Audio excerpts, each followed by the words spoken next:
Polls have opened in Bangladesh, where people will have their say in a crucial national election. These are live pictures from a polling station in the capital, Dhaka.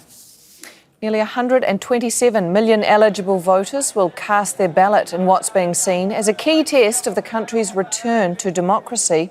It's the first poll since mass protests in 2024 toppled longtime leader Sheikh Hasina. The two main contenders are Jamaat-e-Islami and the Bangladesh National Party. Corruption, unemployment and economic development are key issues for voters. Bangladesh faces several issues, from corruption and pollution to the cost of living. Jonah takes a look at some of the challenges and expectations in Dhaka.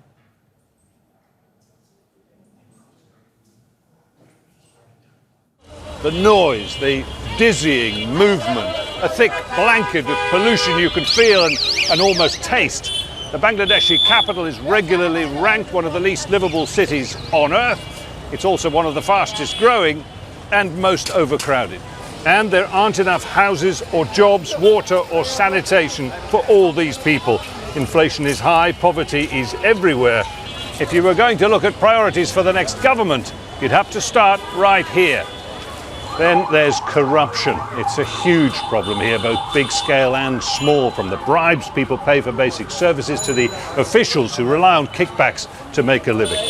Take these rickshaw drivers, thousands of them, who have to pay bribes to the police just to stay on the road. And speaking of roads, there's this new overhead highway built amid accusations of corruption, of course. It means you could skip the congestion below, provided you can afford the toll fee, which most people can't. And here's perhaps the biggest symbol of corruption in Bangladesh, the Padma Bridge just outside the capital. Allegations of extortion and bribery involving senior officials meant the World Bank withdrew $1 billion in funding for this project so that it had to be completed using taxpayers' money. What else do people want? Well, consistently, you hear the word stability. They talk about the breakdown of law and order, about mob violence and violence particularly against women since the student uprising of 2024 that ousted the previous government. On this spot, just 2 months ago, youth activist Osman Hadi was killed by gunmen said to have fled to India, where former Prime Minister Sheikh Hasina is now living in exile. His killing sparked another round of protests and violence, with attacks on diplomatic buildings and newspaper offices. It's the kind of unrest many fear could erupt at any time as the country goes to the polls, hoping an elected government can sort things out. Jonah, Al Jazeera, Dhaka. All right, let's go live now to Jonah, who joins us from a polling station in Dhaka. Jonah, it's been a rough and tumble few years for Bangladesh's democracy, so I guess what sense do you have of people's trust in this electoral process?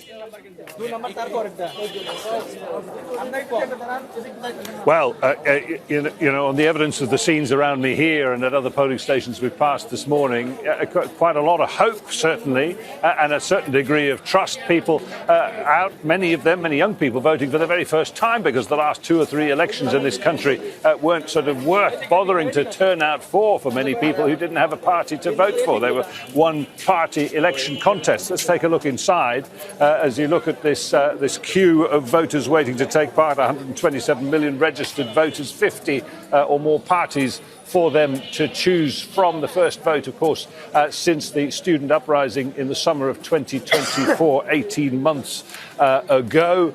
Security is tight. Voting can be a violent process here in Bangladesh, although everything reported to be quiet and running smoothly up to now.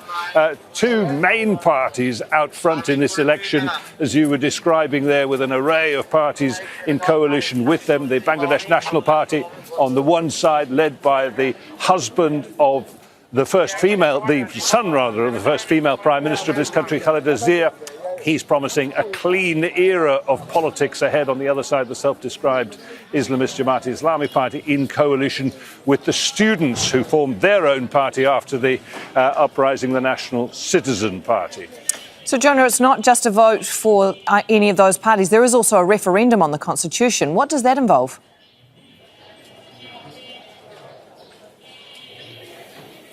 Yeah, this is pretty important, actually. It's happening concurrent with the vote here. It is, in many ways, the true legacy of that revolution because it contains within it a question. It's a simple yes-no question about reforms that have been put together by the interim government in this country, led by the Nobel laureate Muhammad Yunus. These are reforms to do with policing, the electoral system, the constitution and other institutions. They're designed to ensure that this country doesn't slide into autocracy again. A yes-no question. They're likely to get a landslide yes, I think. The bigger question will come later in terms of whichever party wins this election, whether they actually put those reforms into practice. Jonah, thank you very much. Jonah Hull joining us from a polling station in Dhaka. Don't miss out, get the full picture. Subscribe to Al Jazeera for reliable news and expert insights. Like, share, stay ahead.